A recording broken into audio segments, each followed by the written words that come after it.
Alors, mes amis, on est de retour sur notre mer de Galilée, mais en Québec, et qui est un lieu splendide du côté de Lanaudière. Et cette semaine, les paroles vont nous parler beaucoup de fécondité. Elles vont nous parler de semences. Et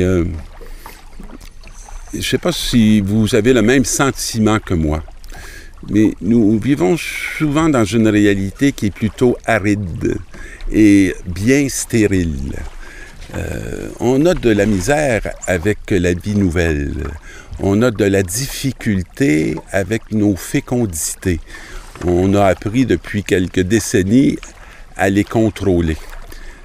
Mais souvent, le contrôle artificiel, je dirais, de la fécondité a d'immenses, je dirais, conséquences sur notre mentalité, sur notre esprit. Aujourd'hui, les paroles vont nous proposer un Dieu qui sort de son ciel, et ils vont le comparer à un semeur, et qui lance abondamment sa semence. Vous savez, quand j'accepte parfois de prêcher ou d'aller visiter des gens, c'est très rare que je vais calculer le nombre de personnes pour savoir si ça vaut la peine que je parle de Jésus-Christ ou que je partage des visions qui m'habitent. Je vais y aller abondamment. Qu'il y ait 2 personnes, 100 personnes, 1000 personnes, le nombre ne modifie pas beaucoup, je vais dire, l'engouement que j'ai pour partager ce qui me fait vivre.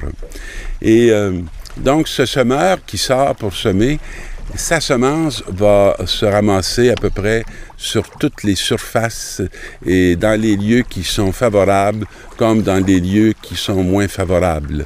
Mais l'attitude du semeur est non pas de retenir, mais vraiment de lancer la semence. Et on a un beau texte d'Isaïe en première lecture que j'affectionne particulièrement. De même que la pluie et la neige descendent des cieux, il n'y retourne pas sans avoir fécondé la terre, sans l'avoir fait germer. Et elle ne revient pas vers moi sans effet, sans avoir exécuté ce que je lui demandais et ce pourquoi je l'avais envoyé. Alors, on voit que la parole de Dieu qui descend du ciel. Mais c'est quoi ce fameux ciel? C'est pas un élément physique. Le ciel, c'est les hauteurs.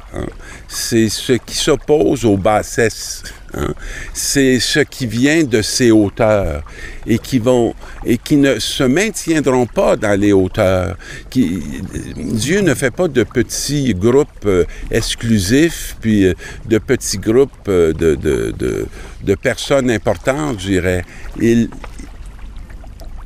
Il féconde, il va vers tous, il descend, il vient à la rencontre, et à la rencontre du sol, mais aussi de nos sols, pour que quelque chose puisse germer, pour qu'une réalité puisse naître. Et c'est beaucoup ce que l'on voit dans ces paroles de cette semaine. La création tout entière participe au salut tiré de l'Épître aux Romains. Il n'y a pas de commune mesure entre les souffrances du temps présent et la gloire que Dieu va bientôt révéler en nous. Et c'est intéressant, c'est les souffrances du temps présent. Je ne sais pas s'il faut que je vous nomme les souffrances du temps présent. Il y a plein de souffrances dans ce temps présent. Il y a toutes sortes de signes de violence qu'on voit dans les milieux familiaux. On voit beaucoup d'enfants qui connaissent des isolements, des solitudes. On voit beaucoup de couples qui sont déchirés, qui sont abîmés. Alors, on voit toutes sortes de peurs par rapport à l'écologie de la planète.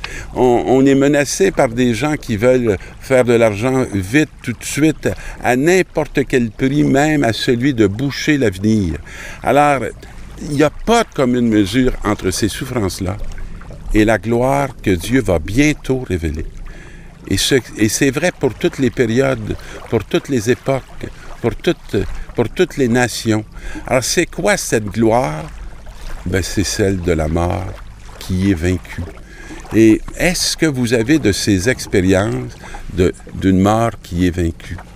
Et ceux qui ont cette expérience de vaincre la mort deviennent capables d'une parole qui atteint, qui rejoint leurs semblables et qui ouvre des nouveaux horizons à nos attitudes complètement fermées, repliées sur elles-mêmes, qui sont souvent responsables de boucher notre avenir. J'ai, dans ma vie, rencontré tellement de témoins qui m'ont fait du bien énorme, non pas à partir de ce qu'ils disaient, à partir de ce qu'ils étaient, de ce qu'ils témoignaient, de ce qui était advenu dans des impasses qu'ils avaient connues et comment ils avaient laissé entrer souvent cette parole qui nous vient des Écritures et qui fait qu'on devient non plus des êtres stériles, mais des êtres féconds.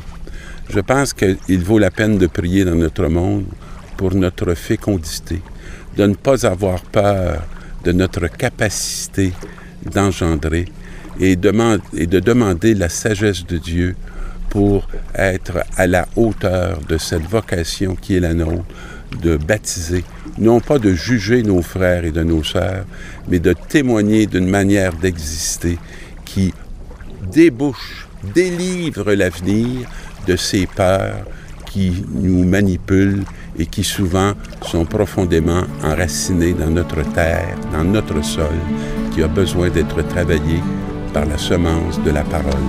Bonne semaine de mission.